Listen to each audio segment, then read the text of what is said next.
honor to be here. This show is one of the reasons I moved to LA. This is the Entourage reunion. I'm stoked. How are you guys feeling? All right, well, without any further ado, I want to bring out the cast of Entourage, starting with Kevin Connolly, Ferrara, Kevin Dillon, and Adrian Grenier. Let's hear it for the cast.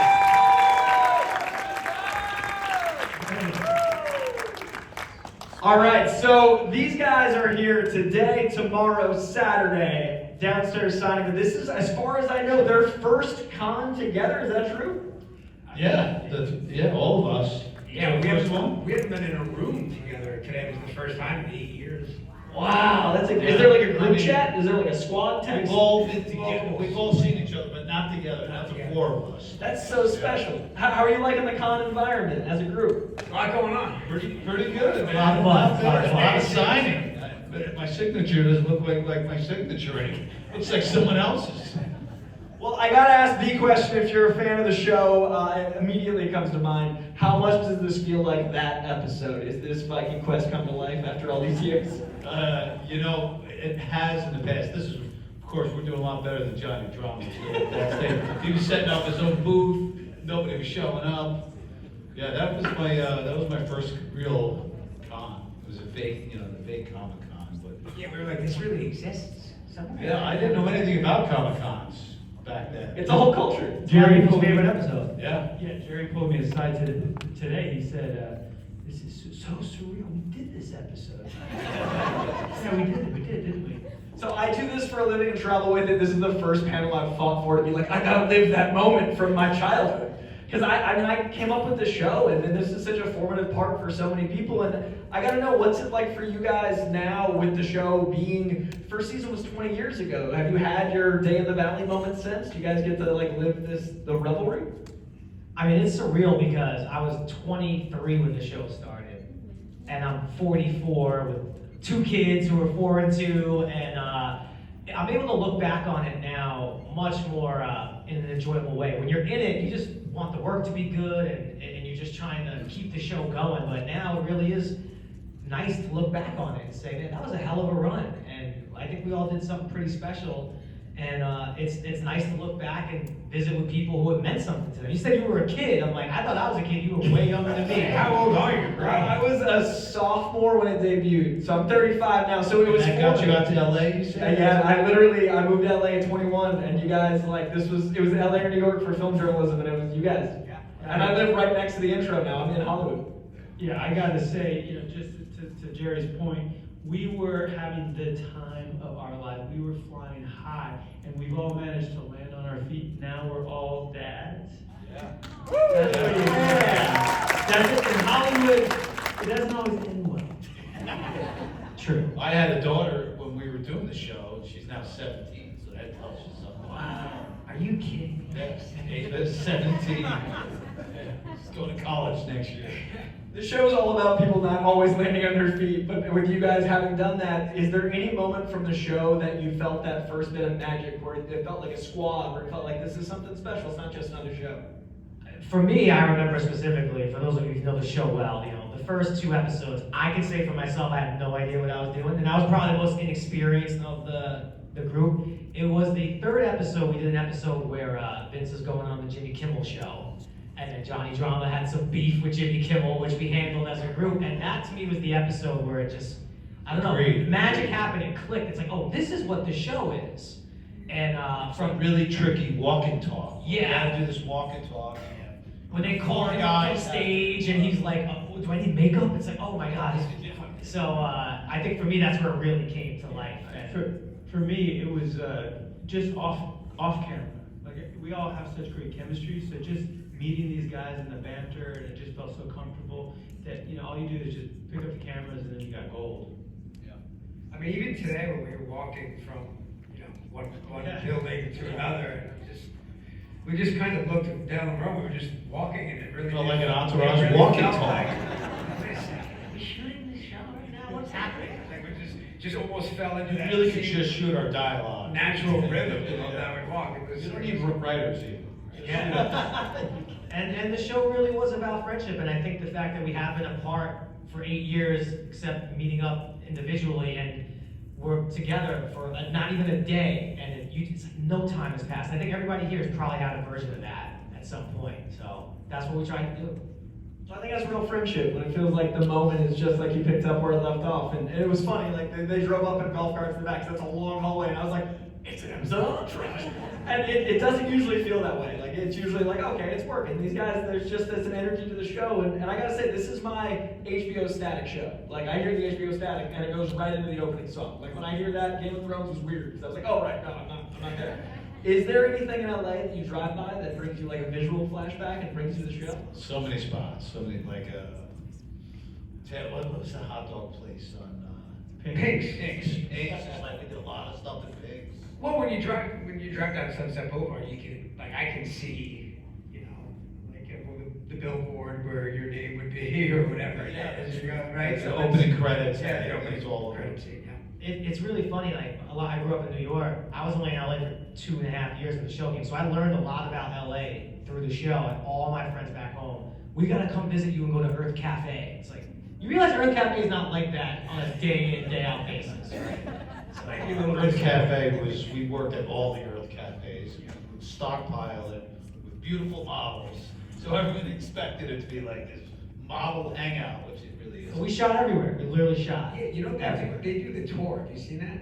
Is there an Entourage location tour? They'll take you to like Earth Cafe, and they'll bring you by the original house, and they'll take you to 5 or 6 spots that we shot at. So yeah, pretty cool, farmer's market, all that kind of stuff. And if you move out there between 04 and 2010, you do that tour yourself, and you try to find all those spots, like the liquor store with the yellow sign, like, oh yes, check.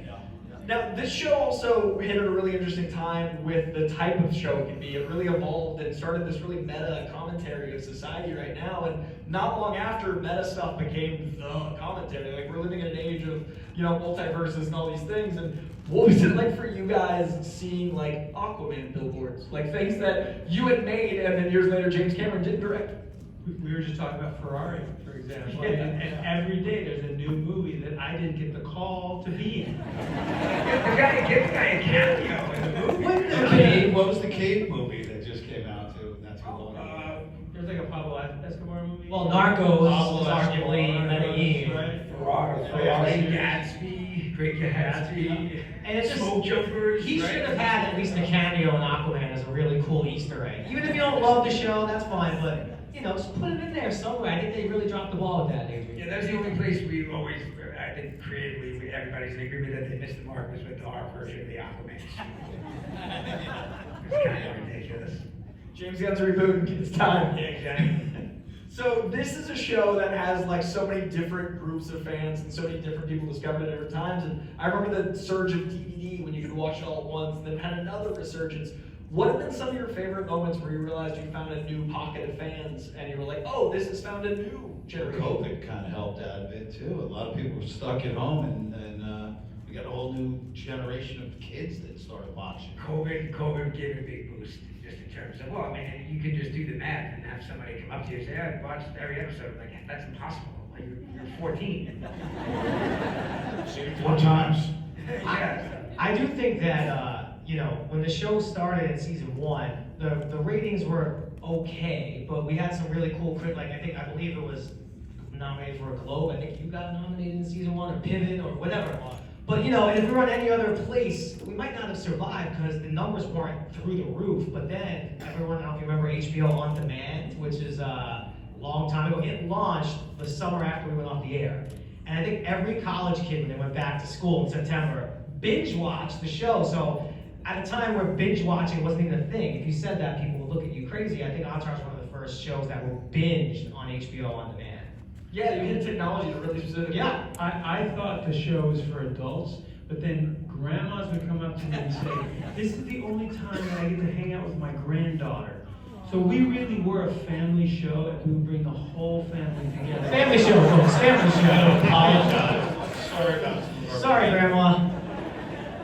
The show also really balanced nostalgia well with, like we just talked about how prophetic it was with things coming out that we're seeing now, but it also was really referential to old Hollywood, and there's always that cycle in Hollywood. You see the same movies kind of get made and where we're going. Do you guys see another Entourage coming? Do you think this is something that could get made with a new world? I'd like to see a reboot. How about a reboot? 7 seasons and another movie? There we go. No, 8 seasons, by the way, bro. 8 seasons. Oh, I was such a fan. I was doing good reference in episodes. 8 seasons. But is this I something mean, that eventually, right, somebody's gonna do it, right? Somebody's gonna break the mold and step outside the box a little bit and take a chance, and it'll pop for, you know. What do you think Ballers was? They already stalled. I do wonder if there's like the Cobra Kai version where it's like a younger cast and we're like the resident old heads, like popping in. Like it's Uncle Turtle who lost all his money in, you know, NFTs or something. I'll watch that tomorrow. Yeah. Oh, that's a great idea. Drama class. Remember when you heard it? It's like Barry meets Ballers meets all about it. Unbelievable. So in that same vein of career and aspiration, you know, the Queens Boulevard is established in this world, and that's kind of like a foundation. I feel like Entourage is very much this beautiful foundation. Adrian, do you have your Medellin now? Is there a white whale? Is there anything that you want to do? Oh man. Well, so I moved to Texas, right? So I'm on a farm. So yeah. He's got llamas. There's an old show called Green Acres. I want to do that. That's a great But, idea. she was from the I city. mean, ideas are flowing. It's a You're great gonna idea. be you're the city slicker, and she's got. Yeah, of course. I'm from New York. If there's any writers in the room, like this is just happening. Ideas are flowing. Gems coming out of the panel. And Jerry Turtle was always a businessman that made, in the beginning, not so great decisions, and then he evolved into a more savvy businessman. Do you remember a particular purchase you made when the show got really successful that felt like a real Turtle move? I have to say, I guess this is this is probably where some of the differences between me and the character are. I'm not saying I'm even good with money, but I definitely don't buy ridiculous things. Like if Turtle were on a show at 23 years old, he'd be broke in no time. So I bought a house. Like I saved money and bought a house. I only lived in an apartment my whole life, so boring answer. I did not buy like a Rolls Royce or. I don't remember. Oh, what? Made a bunch of money. Yeah, in the beginning it was like the dogs and like the... Just the worst decision maker of all time with money, the character. So, no, I'm a little more sensible. I lived through that guy. It was easier to play that than actually be that. HBO's money. Yes, exactly. Now, you had worked at Ferrara before the show, and then the show took off in an astronomical way that I don't know if anyone had seen a meteoric rise, like a show going from season 1 to what it became with all the binging. Was there a moment where you realized it was not like anything else you've done, and this is a unique thing for you? I mean, I had thoughts of that when we were shooting it. I mean, Kev was pretty convinced early on. You know, Kev's been around. Kev's done a bunch of stuff, so Kev always had a good feeling. I knew it was gonna be a hit. I really did. Yeah, he really did. Everyone was like, "Oh, we're gonna get picked up." I'm like, "Don't worry, this show is going. If they don't pick this show up, they're a bunch of idiots." But it's true because you never know. I mean, you know, hindsight is 20/20. But at the time, it was a pilot. Now it was an HBO pilot, so it was, you know, it's premium of place to be. But you still just don't know. And you know, to Jerry's point, you know, they'll give you HBO is one of the best things about working there is they'll give you, if they see a bigger picture, they're not going to harp on that first couple of ratings. They're going to let it, you know, they let it play out. They give things a chance. On a network, you're right, it might not have survived, you know. And especially now with so much, the volume of content now is such a different animal. And I feel like the reboot would be on TikTok too, which would be weird. Oh, that's a good idea. There's HBO execs in the office right now. Now, I always felt like, to me, Johnny Drama was the heart of the show that really grounded the guy. As you would think as I well. can't fight public opinion. But Drama always felt like the guy that, you know, things would go awry and he might have been part of it, but he'd also solve it in his own unique way. There was a heart versus, you know, the different elements of a friend group. There's one guy that has to find a way that, oh no, I messed up and I'm going to be this guy that saves the day. Was there a moment when you guys were filming that you felt art imitated life, that you were the guy that really had to like rally the troops and bring everybody together, like a 16-hour shoot day for a few weeks? Or was there any moment that you had to uplift the squad? You know, I feel like we all had to do that for each other on Entourage. That, you know, probably once an episode, like someone would have, you know, gotta do something, we gotta fix the scene, or we gotta. Dillon, I'm gonna pay you. I'm gonna pay you a compliment right now. I don't know if I should do that. I think you should.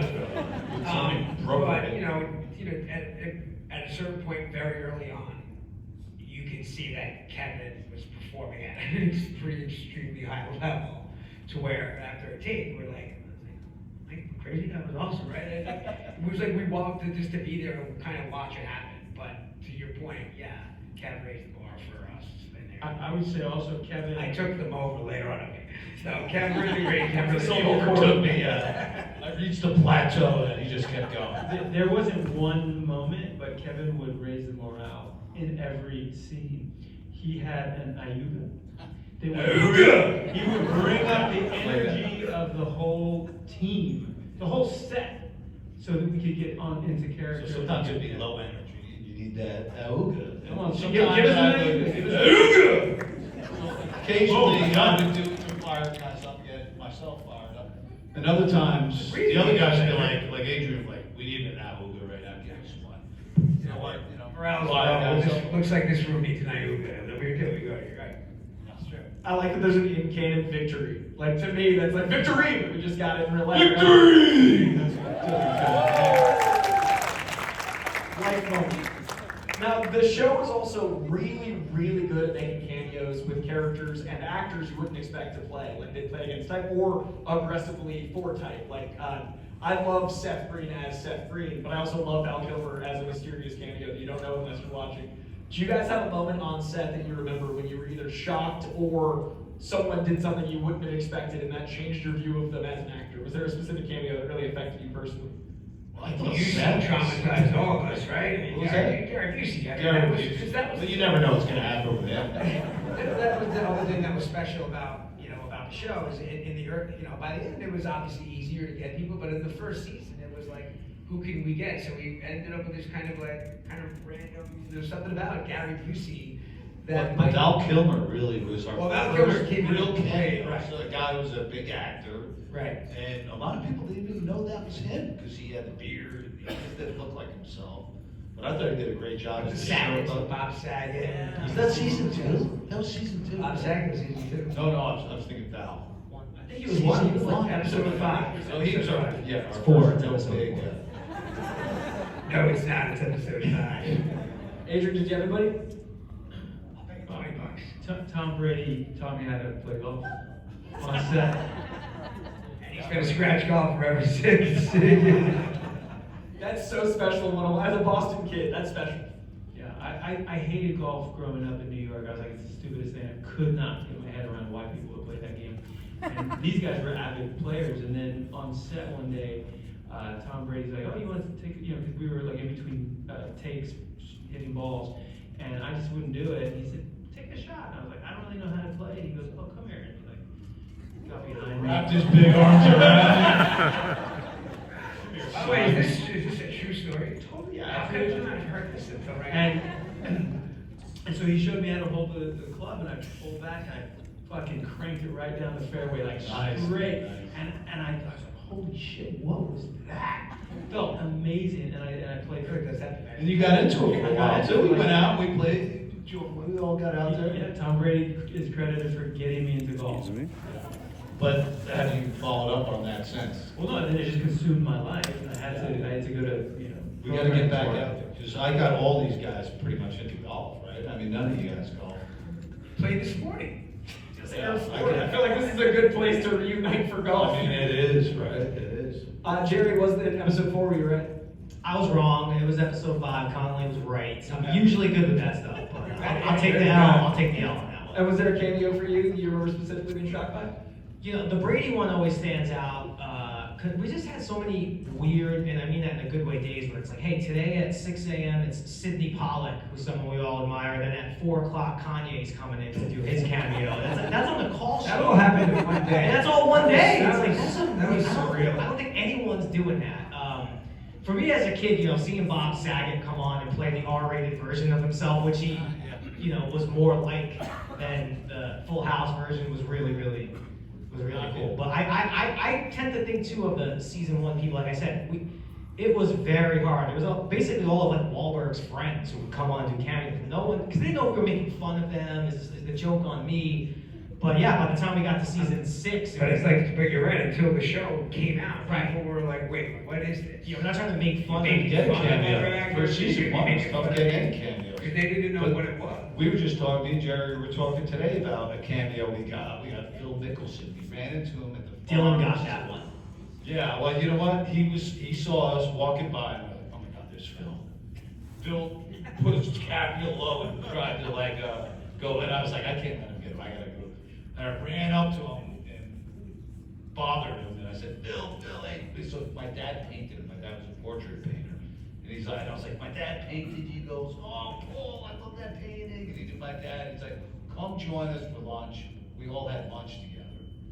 And that's when I said, hey, would you do a cameo? And he goes, hell yeah, I love the show. I'd love to do a cameo. So we called up Doug Allen. We said, Doug, here's Phil. You gotta do a cameo for him. And that was it. That's how it Now, happened. there's one tiny part you're leaving out. I know what part you're thinking of. The season before, we took a shot at him with a line. I think Jeremy Piven has a line. That episode was coming out. He's melting down worse than Phil Mickelson and Wingfoot.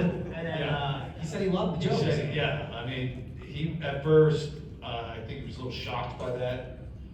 And he's like, oh, so he's melting. I love laying in bed with my wife watching my favorite show and having to take a shot at me if I go or something, right? Yeah, right before I do a cameo on the show.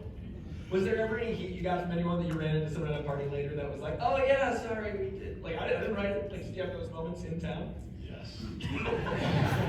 Yes. There's a few. LA's a small town. We get to say, hey, we don't write the show. I find myself apologizing. But it's just actors. But it's true because at a certain point later on, you were able to make a case for yourself. But certainly in the early seasons, like the lines are the lines. It is what it is. You don't get to make those decisions. I would occasionally fight the writers. Later on, I you don't started want to. I fighting. don't want to say this line. I was like, I'm gonna see this guy at Starbucks. I like him. Earth Cafe is real small. There's a few that got taken out. Okay. Yeah, so they might, if the writers have a beef with someone, they might throw them under the bus. But you're the vehicle they're using to throw the guy under the bus. You're the bus. I said one on the bus. Kevin, you are the You are the bus. It's shoot the messenger on a billboard. It's not an easy thing to escape. You are the bumper of the bus. Now, this is a show that, like I said, somehow it's been 20 years since the first episode, and I love the growth of the characters in each arc. It's a show that has, each season everyone's got growth, and over the whole overarching experience, you see how you guys change, and then the movie, you see the maturation of these characters. In real life, I'm friends with Cassidy, and Cassidy's like a grown person now, and she started that show as a child, like Jeremy Piven's daughter. I'm curious for you guys. How old is she now? 33. This is ridiculous. Yeah. This is an outrage. By the way, that one hurts the most. Yeah, Cassie's like grown, like we've known each other for a decade, and like that's a great example of like seeing the world pass and how that changes when you go back and watch the DVDs. For you guys, what do you find the line is between art and life when you go back and watch even a random episode? Like, do you have moments that you feel like the moral of the episode shifted you as a person? Do you have lessons that you remember learning as the character that later on like affected you as a person? Adrian? Well, I mean, I was, a very, very anti-Hollywood New Yorker guy. And I was like, very resistant to the whole scene. And then I got this part, and it was like a crash course in Hollywood and celebrity. So basically, I rose with Vince, and I learned everything I needed to through the character and through the show, so that when I went out there in the real world of Hollywood, I actually was able to survive. So I'm very thankful to that crash course. Like you said, not a lot of people end up with a whole cast of dads and lives and like things going well. It's really magic. Yeah, totally. Yeah, I think it probably, the same for all of us, right? I mean, you just kind of, it was happening. It was like a parallel universe to a certain extent. Well, it had happened to me before, but, not everyone. Yeah, I mean, it's like 50 years in business. Yeah. I really took to heart of how quickly you could rise. Like Vince kind of had a very fast rise, and then how quickly it could stop, you know. And we were lucky enough to have Martin Landau on the show, and I remember something that he said that he enjoyed about the show before he came on to act was like, you guys actually really do a good job of showing what it actually takes to maintain an acting career for all these years, and the people behind the scenes and the friendship, because it's just, I'm not trying to cry the blues, I'm just saying you can go up, and as quick as you go up, you can fall just as fast.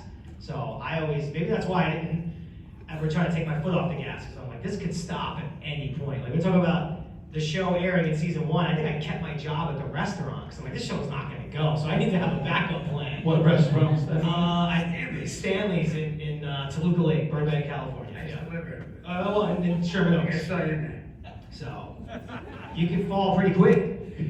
Now, do we have, we got a few fan question time. We've got this mic here and this mic here. Got about like 10 minutes of questions from you guys, but these guys are also here, like I said, tomorrow and the next day downstairs. So definitely come say hi. But from me, I also want to know, coming up in this industry is insane, and the trades feel just as surreal, the announcements feel just as real as being on set. Like LA itself feels make-believe a lot of the time. Was there a moment you got advice from either Mark Landau or Mark Wahlberg or anyone on set that has affected your day-to-day life since, now that you're all dads? Adrian? I started light with references, now I'm like, let's have James Lipton talk. No, can you repeat the question? I have an answer. No, honestly, to be honest, it wasn't like a cameo that imparted some wise wisdom, but it really was, because again, I was probably the most green, and I was the most green out of everybody, just watching these guys and Pivot do their thing.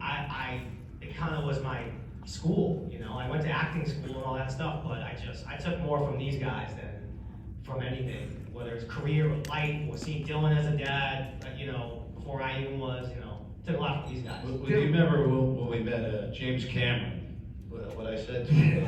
I always knew James, oh, it's so great. I always knew we would work together someday. I didn't expect it to be like this. He said that, word for word. Word for word. Standing right In there. front of me, he was right 2 feet in front of me when he said it.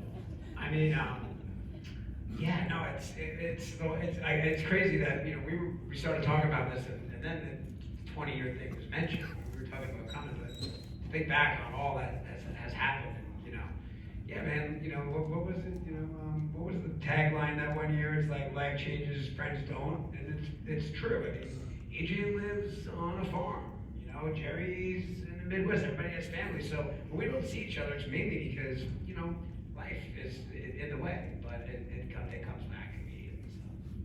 And as far as like, you know, one for me, I'm not speaking for you. Don't worry about it. No, you But won't.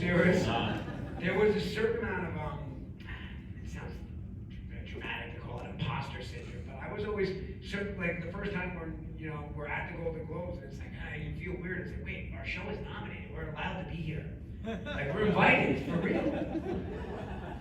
But I never could get real comfortable. Like that was Meanwhile, we kept sneaking away to go watch the NFL playoffs. Wow, Of course, speaking out, they put posters on our seats so we could watch because the Giants were good back then. The one thing I wish that I could do would go back would be to just kind of slow it down and like just take a deep breath, because so much of it was like, unfortunately, like I don't want to say buried in anxiety. There's a lot going on. We were running around, and now we wouldn't walk a carpet without each other. We're like together at least. A little codependent. We would bust each other's chops It's a little endlessly weird, on the right? red We were carpet. just like stapled at the hip because we knew that if we were together, nothing could happen, you know?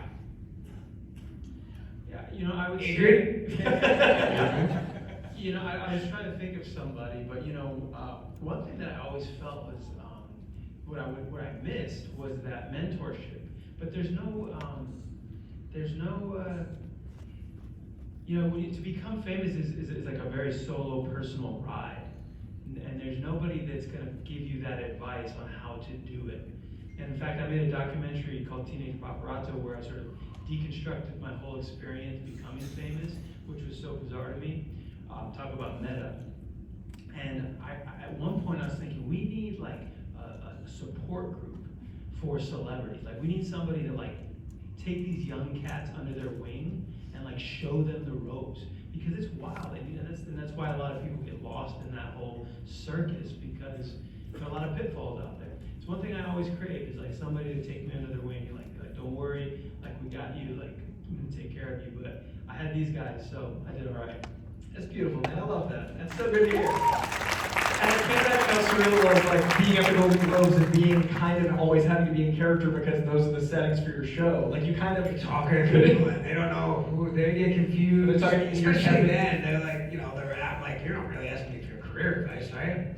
yeah. I understand. Oh my God, no, but seriously, there's been the lines were blurry there. And I always said, for Adrian, this was the hardest thing to do because like where do you, the lines I think were definitely the most blurry for Adrian, right?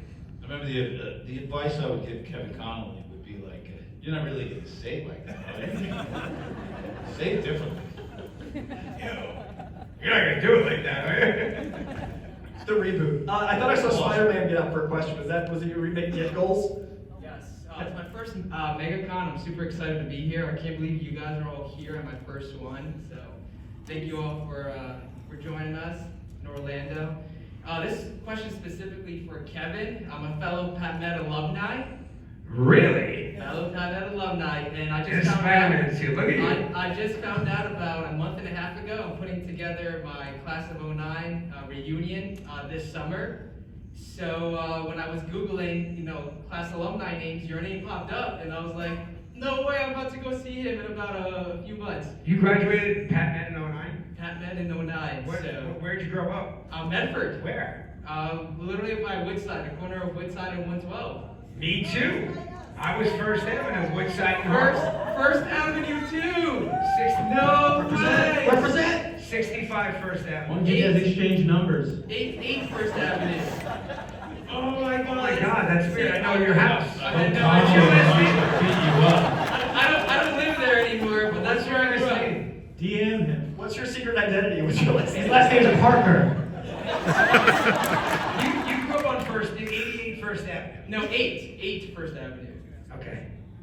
Check the neighborhood secrets. So Interesting. this is just mind blowing. But anyway, my question for you specifically was, what do you miss most about, if there's anything that you miss about PatMed growing up? I don't.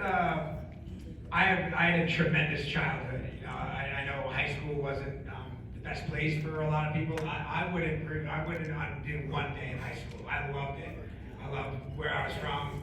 And then it was just time to move. There's not really anything for me there now. My family's here. I love it. I'm still a big Islander fan, so I'm back there quite a bit, or as much as I can. But man, that's really weird. First Avenue. We grew up on the same block. That's strange. Probably recognized when you wasn't wearing a costume.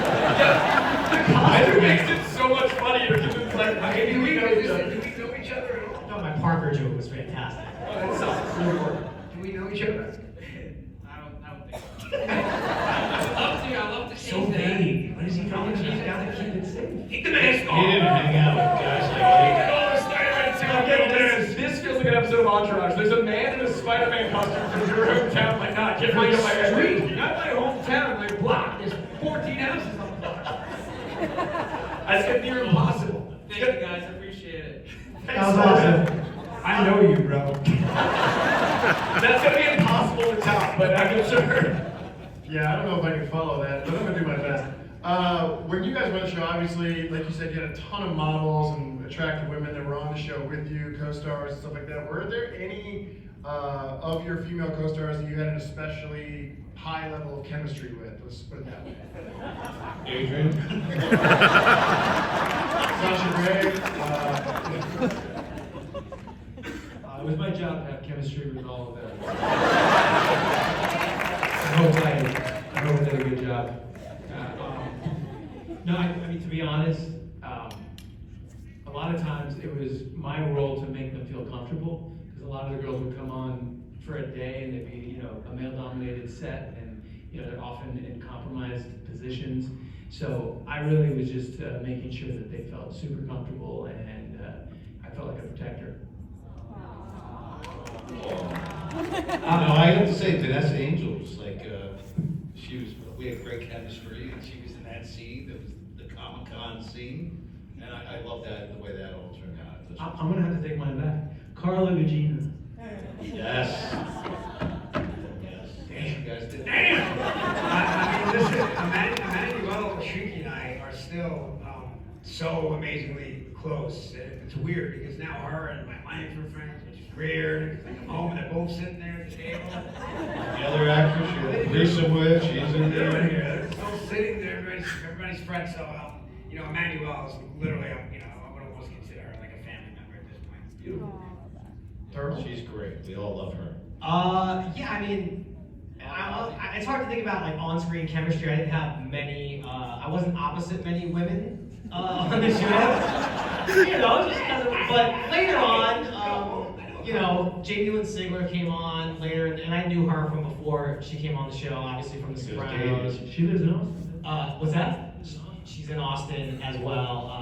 Lauren London and I, and that was kind of like a quicker. She was only on the show for a few episodes. Because she was unavailable. Right, but then also like, you know, like I consider Emmanuel family. You know, Beverly D'Angelo was like family. You know, I was a fan of her since I was this big, so I used to have to knock her out and ask her Christmas vacation questions. You know, Constance Zimmer. We've had, you know, a lot of great female characters on the show. You know, the show always gets labeled as male dominated. Perry Reeves. You know, they become family. Great gals on our show, man. Yeah. We really did. We had a strong. And they're like super close as well. That's a very tight. Everyone has stayed pretty close, so I think that all starts off screen, obviously, first. But it's weird. I think chemistry on screen is weird. Maybe I'm wrong. You guys have been doing this longer than me. I've seen people have lots of chemistry off screen and not much on screen. I've seen people not have any chemistry off screen, maybe even not even like each other, but on screen, it looks great. So it's always like the weird thing that you can't quite cast for it, you can't plan on it, it just kind of happens. But chemistry can mean a lot of things. Like you and Dillon had chemistry. Right. Yeah, I was gonna say that at the end of the day, it's the entourage and the chemistry that really mattered was this group. Yeah, you guys are great. Thanks for being here. Thank you. Good question. I see someone Yeah. What's up, guys? I appreciate you guys coming out to this. This is, especially being your first time together, is really cool. And being here in Orlando is really cool for us locals to have you guys here. This one's kind of directed at Jerry. So I think your storyline when you started towards the end of the eighth season, when you started a business and you were trying to do it on your own and stuff, and I love that storyline throughout all the seasons. That's my favorite storyline. It was very inspirational for me as well. And you're always very business savvy, and you had no problem doing little shameless plugs anywhere you could on that show. So Turtles Roll, and that was great. With that said, I would kind of like to ask you I know you guys enjoy golf. Do you know any good golf places around here, like maybe like golf simulator places or anything that? Well, are you the person who handed me the card for the golf simulator? Yeah. Yeah. We got to invite us to the golf simulator place later. By the way, wow, what a wind-up. Well, for that one, huh? I was getting all ready to say, well, you know, I didn't really have a lot of growth early on, but then, you know, so well played. Yeah, great simulator place across the street, right? Yes, yeah, Point Orlando, right? Hey, Well played. Spider-Man, did you live near a sump? No, that's just something I see Turtle doing. He always did shameless plugs, so. Good hustle. I have a question for Spider-Man. Was there a sump near your house? Like a sump, like when the water runs down. That's what it's called. Were you north? I was literally right behind CBS in that corner. It's a sump. It's a sump. The By mascot. the way, I buy some too. I'm not sump shaming you. I had one too, but you live west of a park, correct? You don't know where he is. I don't know. Possibly. You don't know. I haven't been. Neighborhoods changed since we were last time. He lives near. The sub-shaming use and the CBS being fixtures is so important. CBS and the sump share a wall. We got time for one last question. I love that someone also asked a question for a long form plug, and I didn't realize till like the last, it was like a third act Shyamalan twist. Good sir. How's it going? This is actually for anybody up there. Does anybody remember any like alternate scripts or ideas that almost happened but then did not, that would have changed things dramatically? Like storyline wise? Well, the pilot was a little bit different, and we actually went back and reshot some of the pilot because it had a different opening, and we changed that and made it better. No, but there was real talk of killing Vince at the end. That was 100% true. I was in the writers' room for that. There was real, that was really up there. I might have been the one that pitched it first. By the way, it was like this thing where like Vince dies and you know, like we all get up there and give these like heartbreaking eulogies. I'm like, well, thank God we didn't do that. That would have been terrible. I think it was Wahlberg that said, you know they want to do a movie, right? I was like, we want to do a movie and a play. You're going to kill Vince. We can't kill Vince. It's going to be a musical and a play. Entourage the music. Another great idea, let's do it. There's a lot of IP out there tonight, folks. So what season was that? When were they pitching Killing Vince? The end. Oh, the very end. It would have been over. Wow. I think it was a loose, but yeah, you're saying there was, that was the big one that I remember that. I was like, wow, even the fact that was even out there for whatever. I think I remember the reason why too, because it was if we got it, a lot of people too, like, would take shots of this. It was always like, everything always ends so well for these guys. This can't really be like that. The whole, like, we could just go back to Queens, everything will be all right. And it always worked out. So what better way to have it not work out? Vince gets hit by a bus. No, he was gonna die of trouble. No, it's Vince overdoses at Chateau Marmont. Yeah, whatever, something crazy like that, but Well, before they were gonna kill me, at one point they were just gonna show my shoes the whole time. That's true. That's Like, true. the whole character was just gonna be shown in like cast your vague, part from the pilot. like side over his shots. shoulder, and Everything was his point of view. Right. that would have been a terrible idea. The brief summation of that is, I think the three of us were all cast, and HBO could not find Vincent. You were not there. You were somewhere. Mexico, you were somewhere. You did not. Mexico. We're all at the network test. Whatever you can't find, go to The Mexico. former president of HBO was like, well, you guys will have a show because there's no Vince. And then someone popped in a tape of you and you got cast. But before that, the thought was, well, what if we just showed his shoes? Because the show's about Entourage. But Vince just barely speaks and we don't ever reveal who he is, which also would have been a terrible idea. So there's a few crossroads. Oh, I know what I wanted to say. I'm sorry, Jared. I wanted to make this point. That was always the thing. Hey, everything always works out for these guys. And then when we did the season 7 thing, that really backfired. It's on Everybody was drugs. like, we want to be happy again. We don't like too to dark. Yeah, they just went the other way with it. We Like, want all right, to never stay- mind. We want to go back to where. Moral of the story, don't read the message boards, which is what they were back then. That's always the rule. Don't read YouTube comments, don't read message boards. That's all the time we're gonna have. I'm so sorry for the last 2 questions, but I want to take a big group photo. So if you guys want to come to the front, that'll be my apology for us running out of time. And these guys are here tomorrow and Saturday downstairs, so by all means, please ask them there. But yeah, if you guys can come up front, I want to take a big group photo with everybody.